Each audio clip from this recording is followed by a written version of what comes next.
En direct du salon Inclusive Day. Bienvenue sur Sud Radio et sudradio.fr pour retrouver l'intégralité des replays de cette journée. Ici, Inclusive Day à la Paris Défense Arena. Pour cette journée consacrée à l'inclusion dans le monde du travail. On parle évidemment de l'intégration des personnes en situation de handicap, mais pas que. Et aujourd'hui, pour cette table ronde que je vous propose, on va parler d'un sujet, qui est en résonance avec l'actualité, notamment celle de Donald Trump sur l'opposition aux politiques DEI, diversité, équité, inclusion, avec cette question que j'ai envie de poser à mes invités que je vais présenter. Mais juste après, la question sera l'inclusion dans le monde du travail. Est-ce un idéalisme ou une réelle productivité? Je vais commencer par Notre-Dame qui nous accompagne. Je ne parle pas de la cathédrale évidemment, mais de Notre-Dame qui nous accompagne. Stéphanie Dubreuil, bonjour à vous. Bonjour Anthony. Vous êtes directrice, et vous n'aimez pas ce mot, du campus handicap de chez Saint-Plon. J'ai également Frédéric Cloteau, délégué général du Manifeste Inclusion. Et on vous a aussi connu beaucoup pour... vous êtes un homme de radio. Un petit peu. Ancien directeur de la station Vivre FM. Et puis Pascal Andrieux, dit le pionnier. Entre nous. Bonjour Pascal, vous êtes ça va bien. Directeur de l'engagement sociétal chez Malakoff Humanis et tout un tas d'autres postes. Je le disais avant qu'on prenne l'antenne, vous n'avez pas une carte de visite mais un carnet. Ravi en tout cas de vous avoir les amis, merci beaucoup parce que cette question que je pose, je la pense vraiment. Est-ce un idéalisme ou une réelle productivité que de recruter des personnes en situation de handicap, de les inclure, de les intégrer? Je préfère d'ailleurs parler d'intégration que d'inclusion, puisque l'inclusion nécessite nécessairement un moment de l'exclusion. Or l'intégration, il y a quand même une notion de démarche personnelle que l'on fait. L'inclusion étant le rôle de la société et l'intégration le rôle de la personne qui veut s'inclure.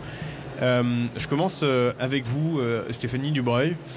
Comment réellement on peut inclure une personne en situation de handicap qui a envie évidemment de s'intégrer et comment vous, à travers le campus Saint-Plon, le campus handicap, vous faites pour accompagner ces projets? Alors très clairement, moi je crois complètement à la productivité des personnes en situation de handicap. Donc Saint-Plon organise de formations dans les métiers de l'informatique. Et l'idéalisme au départ de Saint-Plon, c'était de se dire que des personnes éloignées de l'emploi pouvaient aussi intégrer les métiers du numérique, qui étaient plutôt réservés à des ingénieurs sur des niveaux un peu inférieurs, sur des niveaux Bac+3 par exemple. Oui. Et très clairement, les personnes en situation de handicap, moi je développe ce programme depuis 4 ans, même si Saint-Plon accueille des personnes en situation de handicap depuis plus de 12 ans. On s'est rendu compte vraiment de l'importance pour eux d'avoir un emploi, et retrouver un emploi par le biais de la formation a vraiment leur a permis à eux bien sûr de se réintégrer, de revenir dans la société, mais également pour les entreprises qui les ont accueillis, une vraie chance. Alors un engagement de leur part, mais après une vraie chance et un vrai développement de la relation humaine au sein de l'entreprise. Et qui dit relation humaine, pour moi, dit productivité derrière, puisque c'est quelque chose sur lequel aujourd'hui on peut trouver quelques failles. Dans les entreprises, on se parle moins. On prend des gens un peu en distanciel dans les métiers de l'informatique. Et là, on a développé, ça a vraiment eu un impact très intéressant sur le plan humain dans les entreprises avec lesquelles on a travaillé. Vous parlez en l'occurrence du télétravail ? Oui, tout à fait, dans le télétravail. Qui est un risque du coup à l'isolement et donc à la productivité? Alors c'est une vraie chance pour les personnes en situation de handicap d'avoir ce télétravail. C'est aussi pour ça que l'informatique est un métier, est une filière qui leur permet vraiment une reconversion, parce qu'il y a pas mal d'accessibilité possible. Il y a aussi ce fameux télétravail. Mais après, c'est bien de se retrouver aussi entre personnes. Et c'est quand elles arrivent après une période de chômage, elles ont vraiment besoin de cette partie. Voilà, tout à fait. La socialisation est très importante. Donc ils l'ont en formation et le fait d'avoir des tuteurs très engagés dans les entreprises leur permet vraiment d'être considéré comme un être humain tout simplement. Et une personne en situation de handicap, une fois qu'elle est recrutée, elle est hyper motivée. Et on a très peu d'absentéisme. On a vraiment des gens qui s'accrochent. Ce sont vraiment des publics qui ont permis, dans les entreprises avec lesquelles on a travaillé, de diminuer le turnover, par exemple, de garder leurs experts, parce qu'ils avaient des personnes qui faisaient des missions aussi sur des niveaux de Bac+2, Bac+3, avec des personnes motivées. Et toujours vraiment de développer cette relation humaine et de repenser le travail, parce que ce sont des juniors, donc il faut travailler, il faut réfléchir ensemble quelle mission on peut leur donner et comment on les fait monter en compétences, comment on les accompagne. Et du coup, ça remet du lien social aussi dans les entreprises avec ces fameux tuteurs. Pascal Andrieux, chez Malakoff Humanis, on peut dire que vous êtes des leaders sur déjà vos marchés, mais aussi des leaders de l'inclusion. Vous avez fait notamment de la situation de handicap, mais aussi des situations des maladies, un vrai sujet. Vous-même, vous avez dans votre portefeuille de postes des sujets autour de la maladie. Comment vous en avez fait un ADN dans votre groupe de toutes ces questions-là? C'est une bonne question. Je pense que dans notre politique RSE, on essaye d'agir à 3 niveaux. Déjà, on essaye d'être, en tout cas, le vertueux possible sur 3 volets. Le volet de l'interne, comme tu dis, comment on intègre mieux des personnes en situation de handicap, comment on sécurise le parcours, comment on accompagne mieux des personnes qui ont été atteintes d'un cancer et autres sur le retour au travail. Donc j'y reviendrai, mais au grand volet politique interne. On accompagne nos clients, comme tu dis, on est un des leaders de la santé prévoyance collective en France et on a des équipes qui, sur le terrain, accompagnent nos clients, quelle que soit la taille de l'entreprise, justement, à aborder ce sujet du handicap. Alors, il y a des entreprises, bien entendu, qui sont performantes, d'autres moins. Donc, on les accompagne dans leur politique handicap, sur le retour au travail des personnes. Et puis, on agit sur un 3e volet que tu connais aussi, qui est l'intérêt général, en soutenant énormément de projets sur l'ensemble du territoire, qui touchent à la fois des sujets sur l'emploi, mais pas que. Et on a, nous, alors si je reviens sur le volet interne, alors le volet de l'insertion des personnes en situation de handicap, du maintien, c'est au croisement pour nous à la fois des politiques handicap, des politiques emploi et des politiques de santé au travail. Moi, il y a un truc, Pascal, j'aimerais qu'on revienne avec toi là-dessus, sur par exemple, je le disais tout à l'heure avec un brin d'ironie, mais en fait pas du tout, sur le fait que Malakoff Humanis doit être pionnier sur beaucoup de choses. Moi, ce qui m'a marqué, c'est l'année dernière sur les Jeux Olympiques et Paralympiques. Il y avait un an auparavant, on s'était croisés et tu m'avais dit sur les Jeux Olympiques et Paralympiques, on va arrêter de soutenir les sports traditionnels. Vous avez fait un choix, c'était de soutenir le sport adapté. Les sports adaptés pour les gens présentant un trouble mental. C'est ça aussi qui fait votre ADN ? Nous, si on revient sur ce sujet, on est très présent sur le parasport au sens large depuis 2009. Donc on a accompagné justement l'éclosion de la reconnaissance de ces fédérations, de ces sports. On était partenaire du sport adapté depuis 2013 et en 2020, de toute façon, les Jeux arrivaient. Donc on s'est dit, on est pionnier, on s'est dit de toute façon, comme Malakoff Humanis va quitter le soutien avec la fédération du handisport, pas d'inquiétude, les Jeux arrivent, il y aura d'autres mécènes qui viendront nous remplacer. Donc le job était fait. Par contre, tout ce qui est sport adapté, on peut se le dire ici, c'est pour moins bankable. Avoir des sportifs déficients intellectuels, atteints de trisomie ou autistes qui sont en capacité... Pour autant, Aurélie Aubert est le contre-exemple. C'est le contre-exemple. C'est le contre-exemple. La championne paralympique de boxe. Ouais, de boxe. Mais c'est une sportif handisport. Oui, mais pour autant, la boxe... Je suis d'accord avec toi.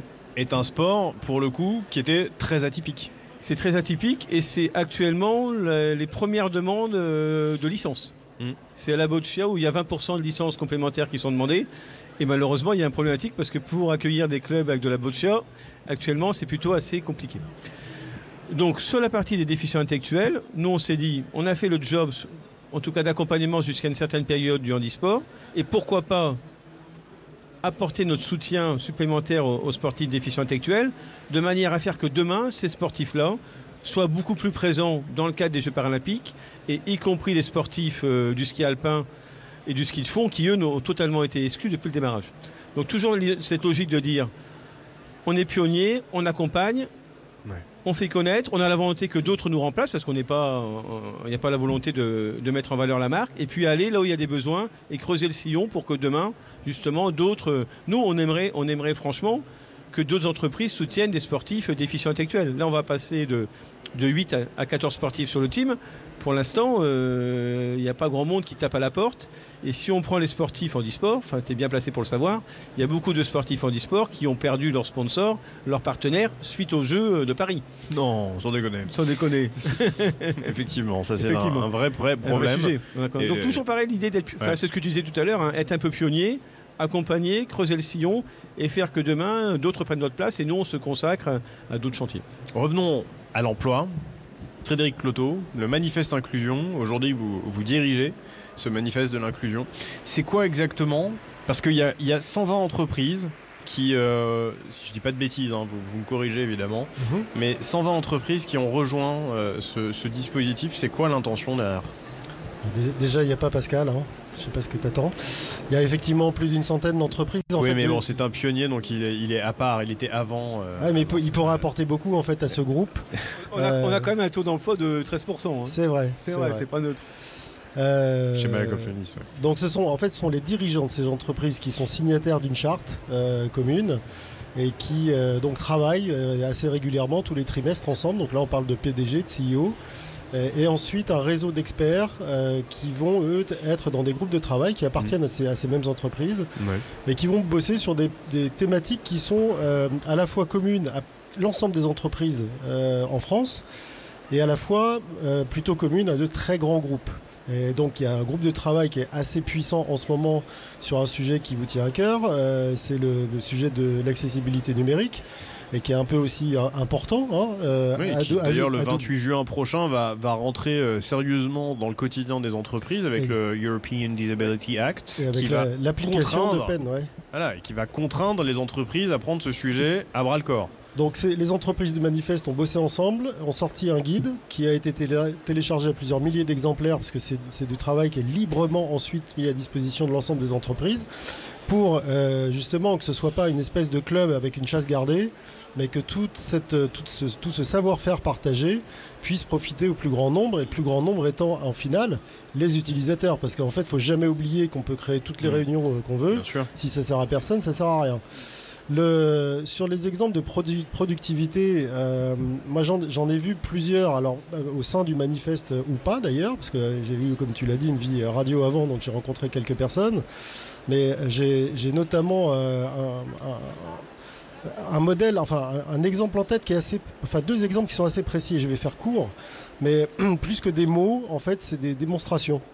Parce que entendre dire que le handicap est une force, que si, que ça, je sais pas toi, mais moi j'en ai un peu marre. Au bout d'un moment, c'est une bienveillance qui vomit sur le papier et dans les mots, et c'est vrai que ça ne donne rien derrière. Et un jour, j'ai vu un monsieur en fauteuil monter dans un car scolaire. Je me disais, bon, bah, jusque-là, il va peut-être être emmené quelque part. Mais non, il a pris le volant du car scolaire. Et il y avait un double effet. D'abord, il était parfaitement capable de conduire ce car scolaire parce qu'en fait le car était adapté. Donc la situation de handicap avait été éliminée. C'est pas lui qui était, c'était le car d'origine qui y était. Donc ça avait été éliminé. Et le deuxième effet qui se coule en termes de productivité, c'est que passé le premier recul des parents et des enfants qui disent oh là là, eh ben, c'est devenu le chauffeur préféré des gamins. Et en fait, il a instillé du handicap dans la tête de tous ces mômes de manière positive. Bien sûr. Ça, c'est le premier exemple. Le deuxième exemple, où là, je passe dans une plus grosse entreprise que vous connaissez bien, puisque c'est un truc que vous trouvez dans tous les bureaux de tabac où vous pouvez acheter des machins à gratter. Donc, c'est quand même une entreprise importante qui fonctionne majoritairement sur le marketing. On peut le dire, hein, c'est la FDJ. La FDJ, marketing et finance. Et un jour, je vends un truc à un type sur le Bon Coin et on se retrouve dans la rue. Le type arrive, costard, cravate, je lui vends mon truc 10 €, je lui dis qu'est-ce que tu fais dans la vie? Et il me dit je suis directeur financier de la FDJ. Bon, ok. Et je lui dis tiens, t'as entendu parler de machin qui était le patron de la mission handicap de l'époque? Il me dit oh là là oui, si tu savais. Et je dis ah bon, qu'est-ce qui s'est passé? Il me dit j'étais le seul service où il n'y avait pas de personnes handicapées. Et un jour, il en avait marre, il avait trouvé une bonne personne qui avait les compétences pour faire un job très précis. Je vais vous le dire à la fin parce que c'est la petite blague. Et ce job très précis, on lui a imposé une personne sourde. Alors il s'est dit, bon ok, je vais faire avec, c'est pas trop visible, c'est pas trop... Voilà, ça va pas choquer mon équipe. Et en fait, le patron de la mission handicap a embauché cette personne sourde au traitement des notes de frais. Et en fait, vous avez un nombre de gens qui se baladent dans la France entière chez la FDJ, qui visitent tous les bureaux de tabac et qui ramènent une fois sur deux la note d'essence, une fois sur deux la note de restaurant, et qui arrivent en dealant à chaque fois ah écoute, celle-là je l'ai oubliée, j'en ferai une le mois prochain et tout. Et ben là, communication dans ce sens rompue, les mecs revenaient tous avec les notes parfaitement faites. Donc voilà un exemple de productivité. C'est chiant, il entend rien, du coup il va pas me rembourser, et donc ça les rendait plus proactifs. Et maintenant, après ils ont fait leur note de frais nickel. Voilà. D'accord, c'est très drôle. Stéphanie Dubreuil, vous en tant que directrice du campus handicap chez Saint-Plon, la question, j'en parlais du European Disability Act sur l'accessibilité numérique, vous l'accompagnez forcément dans votre entreprise l'accompagne. Vous êtes, je crois, membre du Manifeste Inclusion. Alors, on n'est pas membre du Manifeste, mais on est amis. J'ai essayé. On est amis. On a travaillé avec Numérique EA. On a fait une promotion d'auditeurs accessibilité numérique avec des personnes en situation de handicap. Donc, on a travaillé avec des entreprises qui font partie du Manifeste. Donc, c'est un projet qui a été relayé complètement dans le Manifeste Inclusion. Donc, est-ce que le numérique, à partir du moment où on le considère à la création d'un outil, peut être un facilitateur d'intégration, d'inclusion de personnes en situation de handicap, même quand ces personnes ont un frein, une certaine gêne, particulièrement sur des générations avancées. Est-ce que ça peut permettre l'intégration de ces personnes? On accompagne à l'électronisme chez Saint-Plon l'ensemble des personnes. L'électronisme. L'électronisme, oui. L'électronisme. Ouais. Ah, c'est intéressant, j'avais jamais entendu parler de ce mot. Donc on permet à toute personne de pouvoir accéder. Aujourd'hui, tout est sur le numérique. Donc bien sûr, dans nos formations, on a rendu nos outils accessibles, bien entendu. Et on a développé des programmes aussi bien pour des personnes en situation de handicap en ESAT que pour toute personne, que ce soit des... Un ESAT, pour ceux qui un ESAT, c'est pas. une structure qui accompagne des personnes en situation, enfin des travailleurs en situation de handicap. Dans un milieu protégé. Oui, tout à fait. Avec des éducateurs qui les accompagnent sur des gestes complexes. Voilà, donc tout le monde aujourd'hui doit pouvoir accéder au numérique pour faire toute démarche et être autonome. En fait, l'objectif, c'est comment on peut rendre autonome chaque personne. Donc aussi bien créer son adresse mail, pouvoir retenir son mot de passe, etc. Que la personne soit illettrée ou pas. Que la personne, quel que soit le type de handicap de la personne. Donc on développe des programmes qui couvrent un large spectre au niveau du handicap et pas que, mais toute personne en fait qui est en situation en tout cas de complexité face à l'outil. Alors je sais que vous êtes convaincu, Frédéric Cloteau vient de nous convaincre que finalement, avec les exemples dont il nous a parlé, l'inclusion, c'est pas un doux idéalisme, c'est bien productif in fine. Pour autant, quand on a des politiques outre-Atlantique, même des politiques qui ont dépassé l'Atlantique, puisqu'il y a eu ce courrier envoyé par l'ambassade américaine à destination de certaines entreprises françaises en disant si vous avez des politiques diversité, équité et inclusion, vous ne serez plus apte à répondre à des appels d'offres émanant du gouvernement américain. Vous voyez, je pense tous et toutes de quoi je parle. Est-ce que là, pour le coup, il n'y a pas un risque que ça rejaillisse sur nos politiques? Est-ce qu'il n'y en aurait pas qui entendraient cette douce musique en se disant tiens, je vais m'engouffrer dedans, c'est l'occasion, parce que finalement, moi je ne crois pas, je pense que c'est un idéalisme l'inclusion. Pascal Andrieux. Moi, je pense que ceux qui entendent ce discours sont déjà dans un monde idéaliste et de toute façon ne progresseront pas sur le sujet du handicap et de l'intégration des personnes dans le monde de l'entreprise. Mais c'est-à-dire que ça coûte cher. Ils peuvent se dire ça me coûte cher, ça mais ce que je veux dire, c'est que ces personnes qui écoutent ces discours, globalement, c'est des personnes il ne fallait pas grand-chose pour les convaincre et que là où ils avaient démarré des choses pour des raisons ou purement chiffres et autres, de toute façon n'auraient jamais été loin dans leur politique handicap et auraient fait le minimum. Bien sûr. Donc je pense que de toute façon, et sur les autres, je pense honnêtement que ça n'aura pas d'effet. Stéphanie Dubreuil. Moi, je pense qu'au contraire, il y a des entreprises qui vont mettre le braquet encore plus sur l'inclusion. On travaille avec Accor et c'est la décision du groupe de dire, justement, dans ces périodes tendues, il faut encore plus accentuer l'inclusion. On a reçu un Christian Pansard d'ailleurs ce matin dans la matinale avec La Vérité en face de Patrick Roger. Frédéric Cloteau. Alors il n'y a pas de position commune au sein du manifeste inclusion pour une simple et bonne raison, c'est qu'Accor en fait partie et accentue sa politique, que d'autres entreprises ne travaillent pas avec le gouvernement américain, donc s'en fichent complètement, et que les autres soit ne prennent pas position, soit font le gros dos en se disant bon, ils prennent tellement de décisions hâtives et idiotes qui ne nous correspondent pas, qu'on ne va pas actionner tout de suite quoi que ce soit pour faire machine arrière et en profiter, mais plutôt attendre que l'orage passe et puis et voir si ça perdure réellement. Ensuite, je suis d'accord avec Pascal, il y a certaines boîtes qui de toute manière n'auraient pas fait plus et vont profiter pour faire moins, quitte à payer des contributions à GFIP supplémentaires ou à lutter contre le paiement de contributions un jour auprès des que ce soit la GFIP ou d'autres organismes. Sachant que en plus, Donald Trump, lui, a fait ça vraiment contre le mouvement wokiste aux États-Unis. C'est-à-dire qu'on ne sait même pas s'il a une réelle conviction contre ces questions-là. Peut-être que c'est juste une question de posture. Donc, en l'occurrence, peut-être que les entreprises feraient bien de s'inspirer d'ailleurs de ces rétro-pédalages à rebond. Journalier sur tous ces engagements, etc. Puisque visiblement, il a du mal à garder un cap. Donc peut-être qu'il faudrait continuer à s'inspirer peut-être d'un groupe comme Accor. Pascal Andrieux, moi j'aimerais qu'on ait tous les trois d'ailleurs des messages d'espoir pour les gens qui nous écoutent.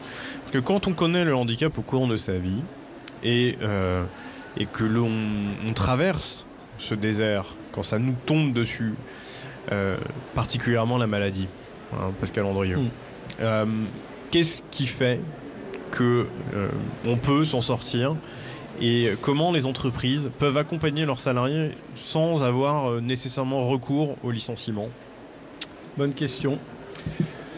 Bon, déjà, je pense il ne faut pas couper le lien avec le collaborateur qui est arrêté pour X raisons de maladie. Il faut entretenir. Alors, c'est toujours compliqué parce qu'on rentre dans la vie du collaborateur qui est malade, qui a atteint un cancer ou d'autres choses.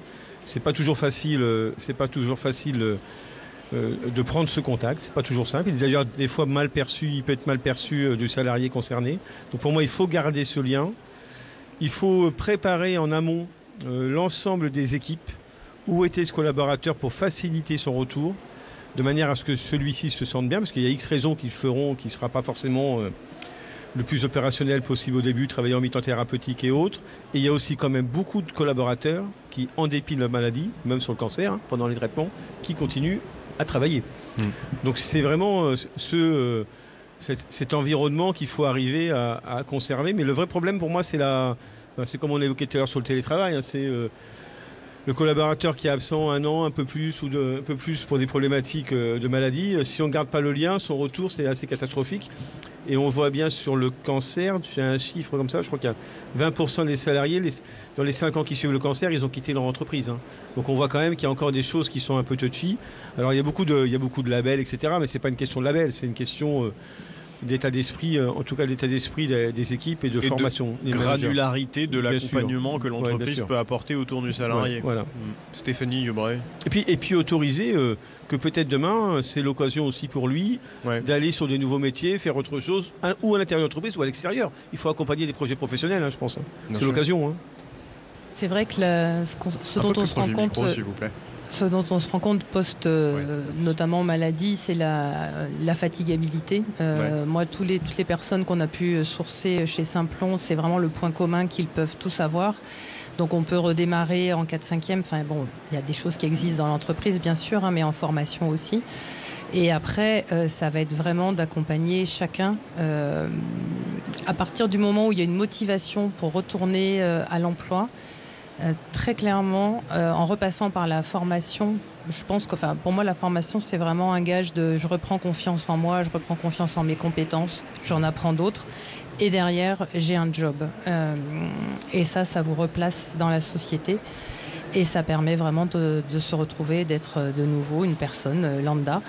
Les entreprises ont besoin de compétences, voilà. Pourquoi pas une personne en situation de handicap ou autre, peu importe. Oui, ou de maladie, hein. On en parle justement, effectivement. Après, il peut y avoir aussi de la formation pour se remettre à niveau post-maladie, hein, de pouvoir reprendre, toujours pareil. Hein. Il y a les équipes qui sont là pour accompagner et il peut y avoir un peu de formation externe en plus pour pouvoir ou alors de la formation peut-être pendant la maladie, ce qui permet à la personne de ne pas être complètement isolée, parce que ça c'est souvent des temps où on est très seul. Ouais. Frédéric Cloteau ? Oui, je pense qu'il faut d'abord penser à une chose, c'est pas avoir des dispositifs démesurés à tire-larigot, mais aux besoins précis, à l'attente de la personne. Il y a des gens, comme l'a dit Pascal, qui vont avoir envie de continuer à garder un lien. Imaginez quelqu'un là qui fabriquait ce salon et qui se dit, parce qu'il est isolé d'un seul coup pour question de maladie, qui se dit, flûte, ça marche sans moi. Cette affaire-là. Donc pour des gens qui sont passionnés de leur métier, c'est une terrible nouvelle et il faut pouvoir continuer d'alimenter régulièrement et à leur demande et à l'échelle adaptée en information ou en contribution de leur part. Tout en évidemment veillant à ne pas les mettre dans le rouge parce que ça a l'effet inverse. C'est très intéressant ce que vous dites là, Frédéric, ça marche sans moi. Finalement, moi je crois, de mon parcours d'ex-entrepreneur, que quand quelque chose fonctionne sans vous, je crois que et que vous y avez lourdement contribué, c'est là la plus grande satisfaction qu'on peut en tirer. Je comprends cette question presque de mise au placard que vous décrivez, mais ça marche sans moi, c'est une satisfaction. Non, c'est une question d'empêchement. Si volontairement vous créez une boîte et vous la quittez, je crois que d'ailleurs on a un exemple à cette table, hein, parce qu'avec Simplon, Frédéric Bardot, il n'a pas quitté, mais il a quitté le board. Enfin, je ne sais plus ce qu'il a quitté. Non, Frédéric est toujours là. Je ne sais plus, il m'a expliqué dans une émission dans le Loir qu'il était toujours là, mais qu'il avait évité certaines fonctions parce qu'avec lui ça ne marchait pas. Il est président, il n'est pas dans l'opérationnel. Il n'est pas dans l'opérationnel, il est dans la créativité. Typiquement, c'est un exemple où on voit qu'il se retire volontairement et ça marche sans lui. Par contre, quand on a un choc, quel qu'il soit, ça peut être un accident, ça peut être une maladie, on n'a pas choisi. Oui, mais si vous avez choisi de mettre les bons process en place, si vous avez choisi de bien transmettre à vos collègues, etc., et que les choses tournent, ça ne veut pas dire que vous êtes devenu inutile et dispensable. Ça veut juste dire que vous avez correctement fait votre travail au moment où il fallait que vous le fassiez. Et si vous revenez et que le travail a nettement avancé sans vous et que prendre le train, ça devient difficile, il faut peut-être prendre un autre train et faire autre chose. Je pense qu'il y a une question de considération individuelle aussi à prendre en compte dans l'accompagnement. C'est l'occasion, je disais, c'est le rebond des fois pour certains de se dire c'est le moment de faire autre chose, hein, c'est des faits de vie qui font qu'on a envie de faire autre chose. Après, il faut prendre je rejoins un peu Frédéric, on est dans le contexte, tout le monde est différent, de personnes qui sont malades, avec des fois des difficultés, conciliation de vie personnelle et plein de choses. Et cumuler en plus un problématique d'emploi, pour certains, c'est difficile à se repositionner. C'est difficile. Après, il y a beaucoup de gens qui accompagnent ces personnes avec des dispositifs de case management, qui accompagnent ces dispositifs de personnes qui sont un peu en bout de course sur plein de sujets. Il faut se repositionner, se reposer les bonnes questions. Et alors, je pose une dernière question. Égalité homme-femme et handicap. Comment on gère ça ? Stéphanie, je commence avec vous. Alors, égalité homme-femme et handicap, chez Simplon, c'est pas un sujet parce que très clairement, on prône aussi d'avoir des femmes dans la tech. Ouais. Donc, on a 30% Elisabeth Borne, d'ailleurs, a voulu qu'on oriente davantage les jeunes filles. Oui, tout à fait. Oui, j'ai entendu. Les métiers scientifiques. On a des actions déjà depuis plusieurs années en philanthropie, dans les collèges, dans les lycées, pour pouvoir faire dire aux filles qu'elles peuvent aller dans les métiers de la tech. On a aussi Woogie Tech, Women and Girls in Tech, qui est un collectif qui accompagne les jeunes filles et les femmes pour aller dans la tech. Donc oui, on est très actifs aussi sur ce volet-là. Et on a 30% de femmes en situation de handicap dans les personnes en situation de handicap accueillies. Donc il faut toujours faire plus. Donc chez vous, la porte est grande ouverte. La porte est grande ouverte. Après, les femmes déjà se sentent souvent moins légitimes pour aller dans les métiers de la tech. Ouais. Et une femme en situation de handicap, on parle souvent d'intersectionnalité. Donc c'est encore plus compliqué. Une personne en situation de handicap se dit que c'est pas forcément facile pour elle, mais une femme en situation de handicap, ça peut être plus compliqué. Pascal. En tout cas, chez nous, il y a beaucoup de femmes. En tout cas, chez Malakoff Humanis, il n'y a pas de difficulté d'égalité homme-femme. En tout cas, s'il y en a, elles sont rattrapées progressivement chaque année dans le cadre des accords salariales que l'on a. Il n'y a pas de particularité pour le handicap. Après, quand j'écoute Desa Henbock qui a créé sa fondation, elle nous dit bien qu'il y a une profonde discrimination supérieure, en plus pour les femmes handicapées, et encore plus quand elles sont noires ou d'origine étrangère. Donc on voit bien qu'il y a quand même des choses qui ne vont pas, forcément. En termes de diversité, oui, on en parlait aussi avec Yanis Bacha dans l'émission Faut que ça change, où justement, même sur les politiques publiques, plus de représentation du handicap, de la diversité, 0,15% par exemple de personnes en situation de handicap qui sont engagées sur des listes pour des élus. Évidemment. Là aussi le chiffre est assez édifiant. Et on a là des députés en situation de handicap, mais pas de femmes. Oui, c'est vrai. Contre, au chômage, il y a 50% d'hommes et 50% de femmes en situation de handicap. On a la parité, oui, malheureusement. Effectivement, mais et avec 12% sur la moyenne nationale de personnes qui ne sont pas dans l'emploi. Donc effectivement, c'est des chiffres là aussi qui sont édifiants. Frédéric, pour clôturer. Sur ce sujet-là ? Oui. Il y a une inégalité qui perdure et qui s'accentue. Est-ce que c'est un sujet aussi chez vous de sensibilisation dans le manifeste de l'inclusion ? Ah oui, permanent, oui, bien sûr. En fait, là, il n'y a pas de discrimination homme-femme sur le thème du handicap. Tout le monde est rassemblé autour du fait de promouvoir l'emploi et l'inclusion de ces personnes, quelles qu'elles soient, et quelle que soit aussi leur couleur. Tu disais, Pascal, tu parlais de Desa, mais c'est vrai que le cumul, ça me rappelle un peu l'histoire de Coluche. Mais le cumul des genres est toujours mauvais. Mais là, oui, c'est à la fois un sujet qui est pris en compte et en même temps qui disparaît tellement on n'en fait pas cas, en fait. Oui, mais moi, quand je vous parle de ça, quand je parle de ce cumul, c'est particulièrement la question du handicap et de la parentalité. Quand une femme tombe enceinte et qu'elle doit s'absenter pour le travail, plus son aménagement pour son handicap, etc., c'est une double peine.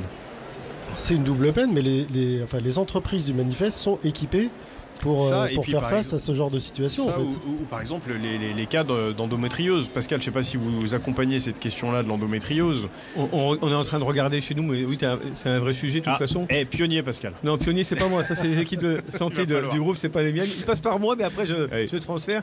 Mais non, mais après, on va regarder le problème de parentalité. On va pas regarder le problème du handicap. Ouais. Et donc la personne qui est accompagnée... Donc plutôt la situation familiale. Voilà, c'est ça. D'accord. Merci Pascal Andrieux, directeur de l'engagement sociétal du groupe Malakoff Humanis et puis de tout un tas d'autres choses, notamment directeur général de la fondation Malakoff Humanis. Stéphanie Dubreuil, merci beaucoup. Vous êtes directrice du campus handicap de Saint-Plon. Avec un F. Merci. Avec un F, Stéphanie avec un F, effectivement. Ça s'entend pas quand on le dit, mais la nuance est importante si vous la recherchez sur LinkedIn. Merci Anthony. Frédéric Cloteau, vous êtes délégué général du manifeste de l'inclusion avec une centaine d'entreprises membres. Et puis, on continue sur Sud Radio, sudradio.fr pour retrouver l'intégralité des replays tout au long de cette journée sur Inclusive Day à la Paris Défense Arena. En direct du salon Inclusive Day.